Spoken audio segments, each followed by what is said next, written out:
The I Am Project it's a new project that's a part of Day of Discovery Dialogue and Action, and so we're asking people to write out their social identities, and social identities are lived experiences, identities like race, gender, sexual orientation, gender identity.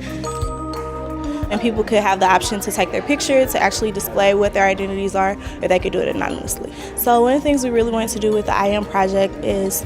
celebrate the ways that we are more alike than different, especially with the theme this year, dialoguing across differences, is really coming together to see what ways that we are alike. I think this project brings that to the table for this event. The Day of Discovery Dialogue and Action is really our university's way of talking about diversity and inclusion issues as a community to really highlight and amplify the voices that really need amplifying. So it's a really great opportunity, and I think that the I Am Project is an extension of that amplification. We're really trying to bring voices that sometimes might not be heard to the forefront and really allow people to have an individual experience